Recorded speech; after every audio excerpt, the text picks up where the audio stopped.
I'm Liam, 38, raised near Cleveland. We'd been together 5 years, careful in small ways that make a life feel planned. The two-bedroom we repainted, the jokes about kids named after comic book heroes, the Saturday rituals that became ours.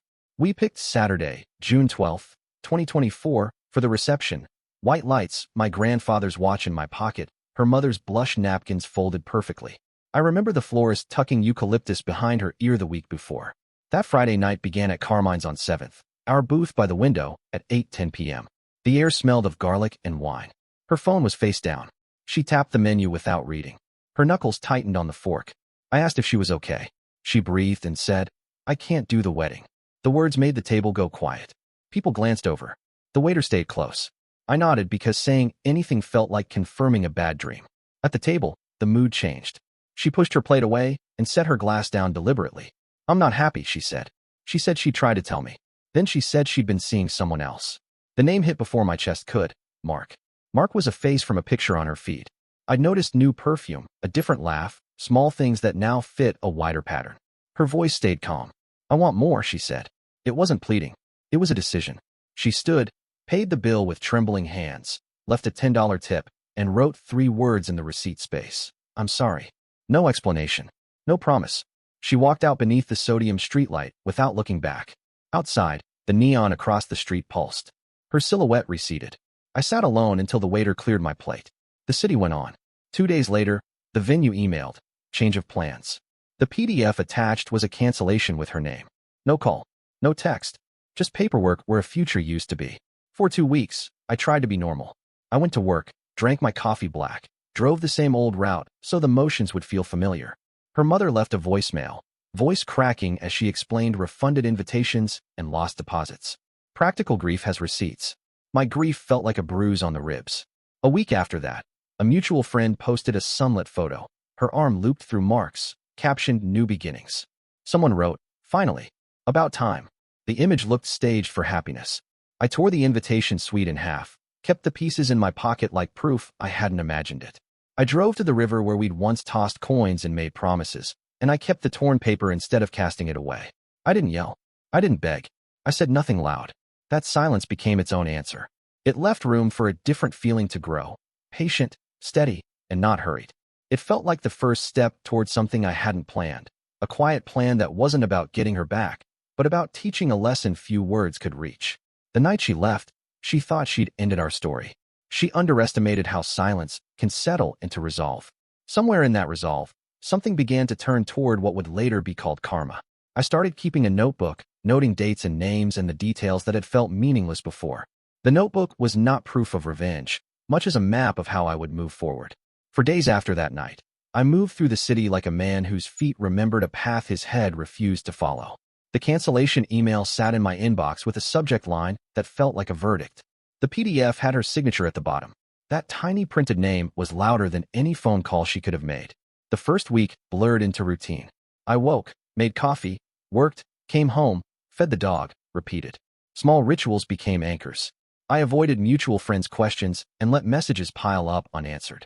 People expected drama. I gave them steadiness. I went to the gym more, not to punish myself, but because motion kept my mind from looping around the same 2 minutes at Carmine's.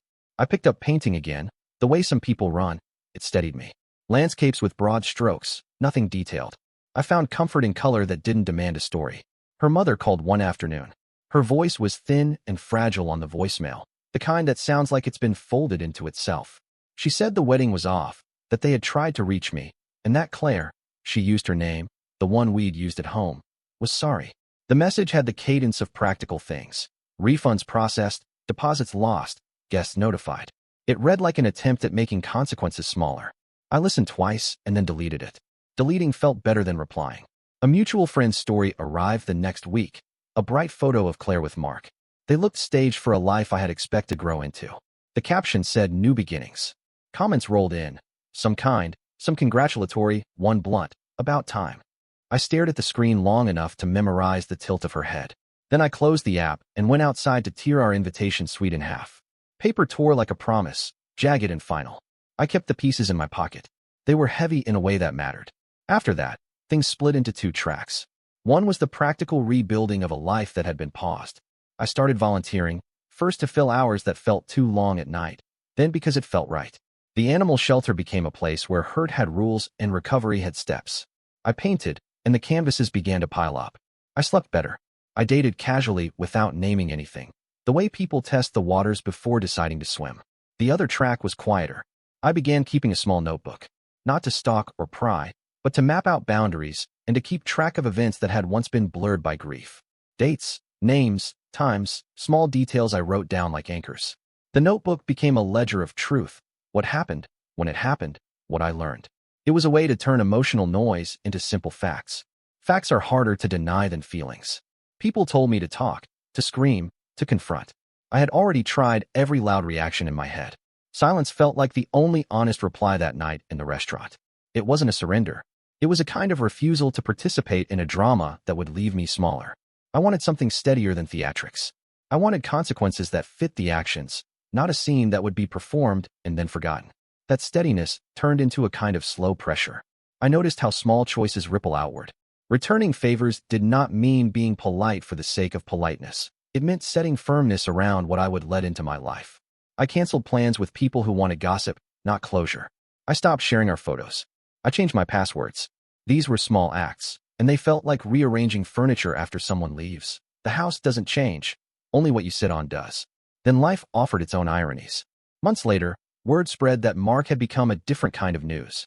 People whispered about his temper, about nights where he drank too much and pushed past limits. I didn't seek those whispers. They filtered through mutual friends and social channels, cropped in between other updates and memes. The world has a way of balancing, not always fairly, but sometimes in ways that leave a person realigning without you doing anything at all. I kept my notebook, my canvases, and my quiet. Friends saw the change and called it recovery. I called it a repair. I wanted neither vengeance nor victory in loud terms. I wanted karma to happen in the small, inevitable way it often does, by choice, by consequence, by the simple unfolding of time. And then, 3 months after she canceled our wedding, there was a knock at my door, slow and hesitant. When I opened it, she was standing there. The ring she'd said she didn't want was on her finger. She wore tears and a story I hadn't expected. It was mid-September when she came back, that Cleveland chill in the air, the kind that smells faintly like rain and endings. I'd just stepped onto the porch with a beer, the streetlights flickering awake one by one. The days had started to blur again, but in a manageable way. Quiet. Predictable. I'd begun to enjoy that quiet. Then came the knock. Slow. Hesitant. I almost ignored it, the kind of knock that doesn't belong to delivery men or neighbors. When I opened the door, she stood there. Claire. Same caramel hair, though duller now. Mascara was faintly smudged. Her voice was low when she said my name. Liam. I didn't know where else to go. She looked smaller than I remembered. Not physically, just reduced somehow. The confidence that once filled every room she entered was gone. I stepped aside. I didn't know why. Maybe curiosity. Maybe unfinished business. She walked in and looked around like someone revisiting a dream she wasn't sure ever happened. You still have our photos up, she said softly. I hadn't noticed. The engagement picture by the lake still hung crooked above the couch. I'd stopped seeing it weeks ago. Maybe I'd left it there to remind myself of the lesson. Maybe I just didn't care enough to take it down. I asked, "Why are you here, Claire?" She bit her lip. I left him. Mark. She nodded. Her hands twisted around her purse strap. He wasn't who I thought he was. She didn't sit until I told her she could. Her story came out uneven, half regret, half exhaustion. Mark had lost his job, started drinking, and became controlling. Checked her phone, isolated her from her friends, and accused her of things she hadn't done. One night, he smashed her windshield because she said she wanted to leave. I listened without interrupting. She said, "You always made me feel safe." I didn't realize that until it was gone. The words hung in the room. I didn't move, didn't nod. I wasn't sure what I felt, pity maybe. But it didn't reach far enough to become sympathy. It felt like hearing about a stranger's tragedy. Only the stranger had once known how I liked my coffee. When she finally looked up, her eyes were red, and her voice softened. "Liam, I'm sorry. I thought I needed something exciting. I thought love had to be wild. But with you it was calm, peaceful. I didn't know peace could be love." It sounded rehearsed. The pauses felt placed. I asked, quietly, "Did you practice that speech before you came here?" She blinked fast. "You think I'm lying? I think you're desperate." She stared at me, like she wanted to argue, but the strength wasn't there. "You really hate me, don't you?" she whispered. I shook my head. "No. I just stopped loving you the night you turned our wedding into a refund." Her face crumpled then, not the dramatic kind of crying, but the quiet, broken sort that fills the air like static. I let her cry. I didn't touch her. I didn't say her name. Because I remembered that night outside the restaurant. The way she'd walked away without even turning around. It's strange how people can destroy something and then come back expecting to find it untouched. She had burned down the house and returned months later, expecting the key to still fit. For a while, she just sat there, crying softly, the clock ticking between us. I could have said something kind. I could have offered comfort. But the truth was, she wasn't crying because she loved me. She was crying because she lost the version of herself that existed when I still did. I realized something then. Silence was never weakness. It was control. The kind of control she didn't have anymore. Eventually, she wiped her face and said quietly, "I don't even know who I am anymore." I looked at her for a long time before answering. Maybe that's what happens when the truth finally catches up. She didn't reply. The room stayed quiet except for the sound of the fridge humming. And just when I thought she'd finally leave, she looked up and asked the one question I didn't expect. Her voice was barely audible when she said it. "Can we try again?" It wasn't dramatic or teary this time. It was soft, fragile, almost like she already knew the answer, but wanted to hear me say it out loud anyway. The words landed somewhere between disbelief and exhaustion. Try again? After all of that? After she'd walked away like I was a chapter she couldn't wait to finish reading? I looked at her for a moment before speaking. "Claire, the thing about broken glass is, even if you glue it back together, you still see the cracks." Her eyes darted up. For a second, I saw hope flicker, then fade. "You've changed," she whispered. "Maybe," I said. "Or maybe you just never really knew who I was." That was it. No raised voices, no dramatic scene. Just a quiet truth. She looked around the room again, like she was memorizing the last place she'd ever be welcome in. Then she nodded, slow and defeated. That night, I let her sleep on the couch. I didn't touch her, didn't say goodnight. When I woke up the next morning, the couch was empty. A folded blanket. A note on the counter. "I'm sorry for everything. You were the only real thing I ever had." No signature. Just that. I stared at it for a long time before tucking it into the same notebook where I'd written everything else. Dates, moments, truths. It wasn't forgiveness, but it was record-keeping. 2 weeks later. Life didn't change much. I worked. I painted. I volunteered. I slept better. Mutual friends started reaching out. "Hey man, heard she's in therapy. She's been asking about you. She told everyone she made a mistake." I didn't respond. I'd stopped needing to be part of her redemption story. People love when regret looks poetic, but they never see the months it takes for anger to turn into silence. Then one night, at 11:06 p.m., my phone buzzed. Her name. I found the box of wedding invitations. "Do you want them back?" I typed, deleted, typed again, then sent one line. "Keep them. Maybe they'll remind you not to plan a future on lies." I turned off my phone and went back to sleep. 6 months later. It was January 2025. Cleveland snow stacked against the curbs, the air sharp enough to sting. I had been seeing someone new, Julia. Real, kind, quiet in all the ways that mattered. She didn't ask much about the past, but one night, I told her everything anyway. The restaurant, the cancellation, the silence. She listened, then said something simple that stuck with me. "You did the right thing by staying quiet. People show who they really are when they think you won't fight back." That night, I slept better than I had in months. 2 weeks later, an envelope arrived. No return address. Just my name in handwriting, I recognized instantly. Inside was a single photo, Claire in a hospital bed. Her wrist was bandaged. The note attached was short, uneven. I wanted to say goodbye properly this time. I sat there for a long time, staring at it. She'd been in a car accident. Survived, barely. No details. Just that line. I didn't visit. Not because I hated her, but because some ghosts don't need closure. They just need peace. A friend later told me she'd moved back in with her mother. That she'd started attending counseling. That she told people she'd lost the one good thing in her life. I didn't respond to that either. By then, karma had already done what I couldn't. Life had handed her the mirror I'd refused to hold up. I didn't need revenge anymore. The silence had done it for me. Because sometimes, the quietest punishment isn't hate. It's letting someone live long enough to understand what they destroyed. The day after that letter arrived, I took down our last photo from the wall. In its place, I hung a picture Julia had taken of me at the lake. The same spot where Claire and I once talked about our future. Different day, different piece. She canceled our wedding, and I said nothing. Now I understood. Silence wasn't surrender. It was survival. But a year later, another letter would arrive, and what it revealed would change everything I thought I knew about that night. It was June 2025, exactly 1 year after the date we were supposed to say "I do." The day started ordinarily, sunlight through the blinds, coffee on the porch, Julia humming in the kitchen. We'd gone out for brunch, laughed about something simple. My life had become smaller, steadier, almost quiet enough to forget what used to ache. When we got back, there was a letter sitting by the door. Hand-delivered, no postage. My name, written in looping handwriting I hadn't seen since that night at Carmine's. Claire. For a moment, I considered tossing it in the trash. Whatever she had to say, it was probably another apology I didn't need. But something, curiosity, maybe, made me open it. Inside were 2 folded pages, faintly scented with that lavender perfume she used to wear. My hands didn't shake. I just started reading. Liam, I never meant to hurt you. That was the first line.